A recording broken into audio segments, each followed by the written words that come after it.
Hello, नमस्कार साथियों, आप सभी का स्वागत है हमारे छोटे से परिवार स्टडी ग्रुप हिंदी में। तो आज सभी को जिन लोगों ने पेपर दिया है यूपी टेट एग्ज़ाम, सभी लोगों को बहुत बहुत बधाई, बहुत बहुत शुभकामनाएं हमारी तरफ से। और तो देखते हैं आज जो इसका सेकंड पेपर है जूनियर लेवल का, उसके हम हिंदी के जो पेपर क्वेश्चन हैं उनको एनालिसिस करेंगे, उनको देखेंगे। जितने भी छात्रों ने एग्ज़ाम दिया है वो सभी अपने आंसर की से अपने मिलान कर लें पेपर को, और हमें स्कोर ज़रूर कमेंट करके बताएं कि आप सभी ने कितना कितना स्कोर किया है। तो चलिए देखते हैं हम बिना किसी देर करे हुए।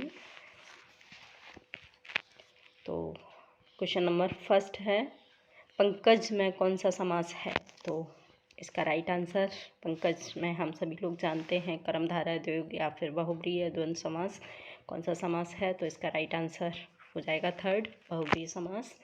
इसके बाद नेक्स्ट क्वेश्चन है, आयोगवाह कहा जाता है। तो आयोगवाह हम कोशिश करेंगे जल्दी जल्दी करने की, और इनके बिना ऑप्शन नहीं बताऊंगी, सिर्फ आंसर बताऊंगी। आप लोग जल्दी से मिलान करते चलिए साथ में, और स्कोर हमें ज़रूर बताएं। तो इसका आयोगवाह कहा जाता है।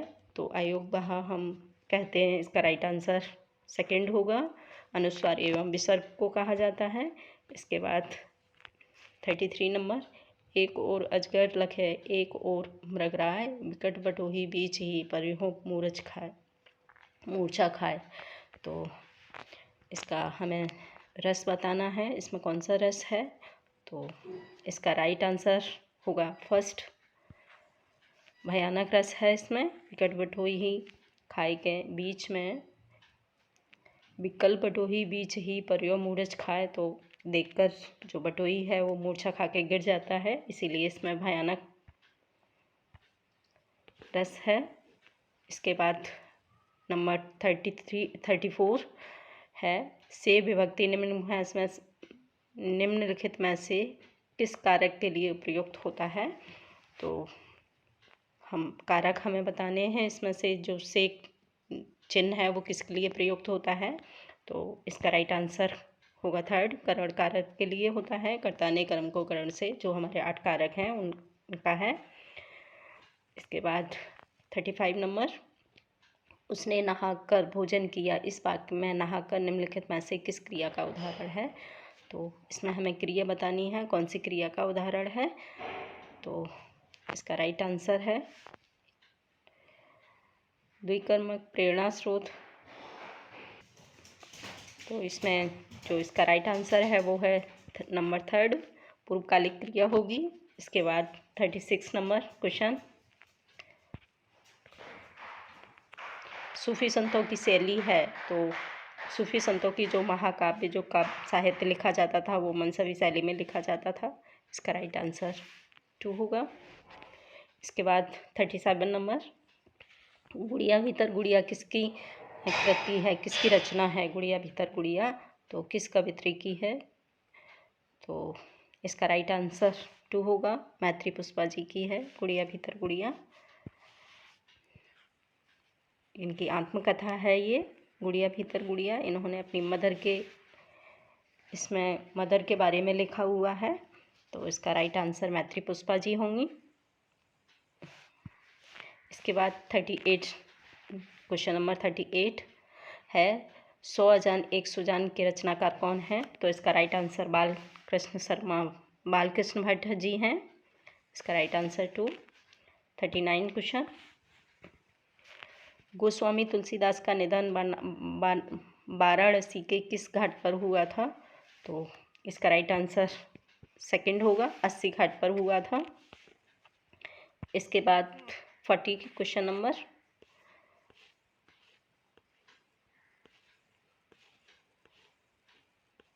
क्वेश्चन नंबर 40 है, भक्तमाल के रचनाकार हैं। तो भक्तमाल के रचनाकार नाभादास जी हैं। ये एक चरित्र काव्य है जिसमें जीवनी परिक है, इसमें पुराने कवियों की जीवनी लिखी गई हैं। इसके बाद कौन सा वाक्य है, वाक्य शुद्ध है, इसमें शुद्ध वाक्य बताना है। तो इसमें थोड़ा सा हमें डाउट हो रहा है, तो मेरी तरफ से जो शुद्ध वाक्य है वो है गलियों को चौड़ा करना आवश्यक है, यही है। एक बार अगर कोई दूसरा होता है तो आप हमें कमेंट करके बताइए। इसका राइट आंसर 1 होगा। इसके बाद 42 नंबर, विद्यार्थी में संधि कौन सी संधि है? जो विद्यार्थी शब्द है उसमें संधि हमें बतानी है, तो इसका संधि है, इसमें दीर्घ संधि होती है विद्यार्थी में आ प्लस आ, तो दीर्घ संधि है। 43 नंबर, कानन का पर्यायवाची है, तो इसका जो राइट आंसर है वो 1 होगा। इसके बाद नेक्स्ट क्वेश्चन 44 वाक्य विग्रह का अर्थ है, तो वाक्य विग्रह का अर्थ है वाक्य खंडों को अलग अलग करके उनका संबंध बताना, ये इसका राइट आंसर है, नंबर फर्स्ट। इसके बाद नेक्स्ट क्वेश्चन 45, बिन पग चले सुने बिन काना, बिन कर बिन करम करे बिन नाना, तो इसमें हमें अलंकार बताना है, कौन सा अलंकार है? तो इसका राइट आंसर है विभावना अलंकार।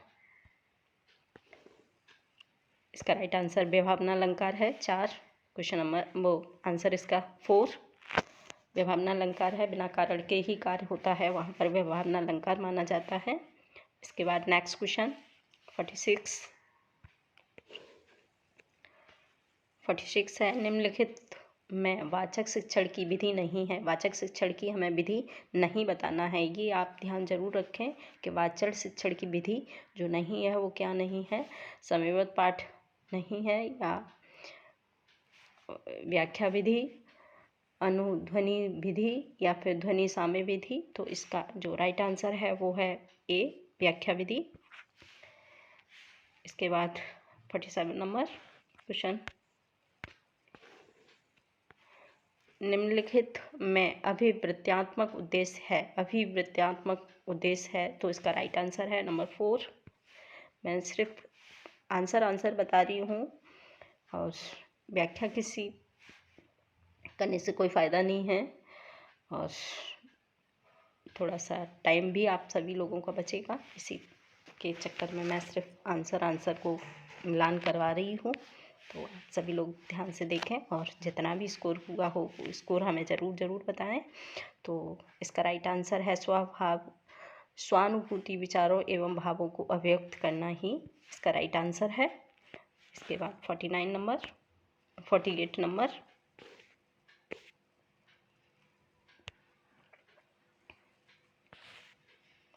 नंबर है, हिंदी साहित्य के इतिहास के संबंध में modern vernacular literature of Hindustan जो किसने लिखा है, जो रचना है, ऐतिहासिक रचना है, ये किसकी द्वारा लिखी गई है? तो इसका राइट आंसर 4 हो जाएगा। ये जॉर्ज ग्रेसन द्वारा लिखा गया है इतिहास साहित्य है, तो इसका राइट आंसर 4 होगा। इसके बाद नेक्स्ट क्वेश्चन 49, विरहिणी बावरी सी भई ऊंची चढ़ अपने भवन पे टेरत हाय दई, ले अचरा मुख असुवन पहुँचत उघरे गात सही। तो पंक्तियाँ हमें बतानी हैं, ये किसकी हैं? तो इसका राइट आंसर होगा मीराबाई। इसका राइट आंसर मीराबाई है।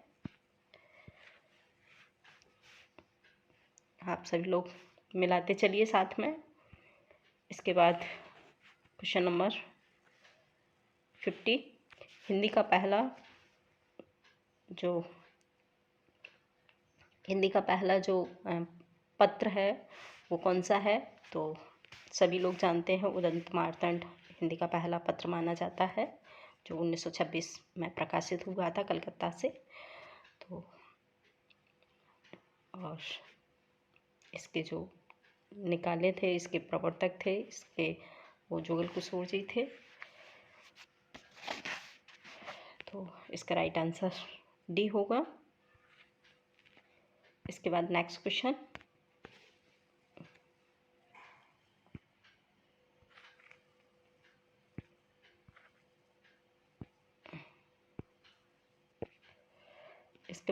क्वेश्चन है, परसिमन का विलोम है, नहीं सॉरी 51 का है क्वेश्चन नंबर 51। सुई का तत्सम रूप क्या है? तो सुई का तत्सम रूप सूची होगा। आप सभी लोग मिलाते चलें साथ में। सुई का तत्सम सूची होगा। इसके बाद 52 परसीमन का विलोम शब्द है।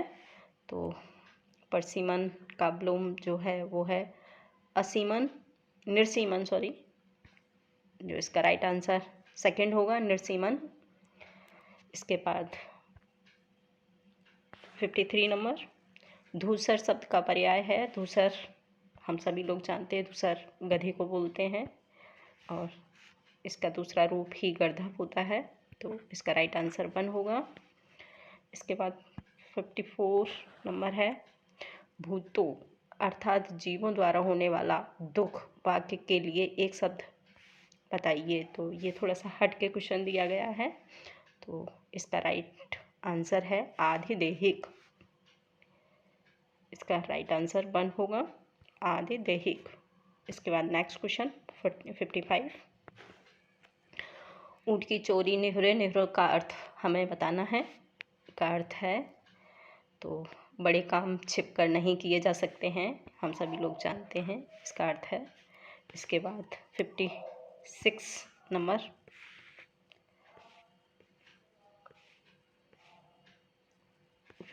नंबर, है, इसमें पैरा दिया हुआ है। तो पैरा आप सभी लोगों ने पढ़ लिया होगा, हम सिर्फ इसके आंसर करवाएंगे। तो आंसर आप सभी लोग देखते चलें।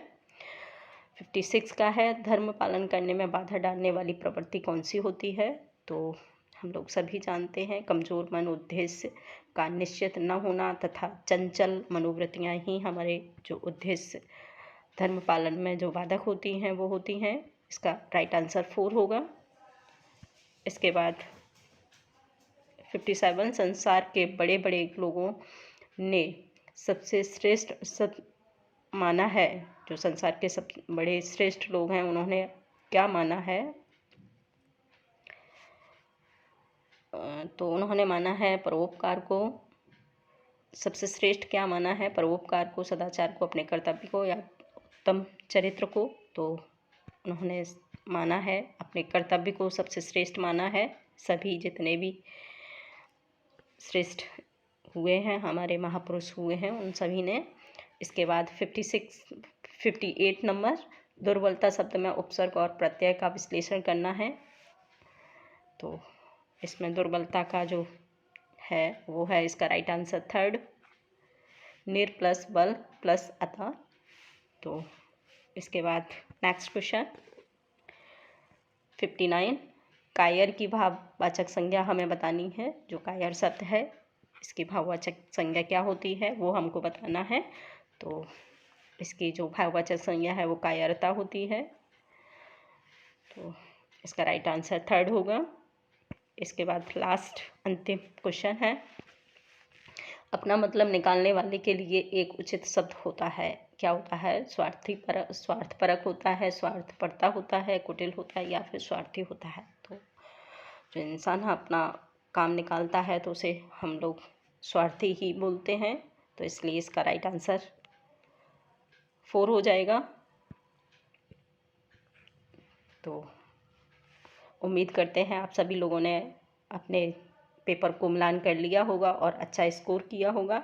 और आप सभी ने जितना भी स्कोर किया है वो हमें ज़रूर कमेंट करके बताएं और जो भी डाउट हो वो भी बताएं। तो आज इतना ही, नेक्स्ट वीडियो में देखते हैं फिर कभी।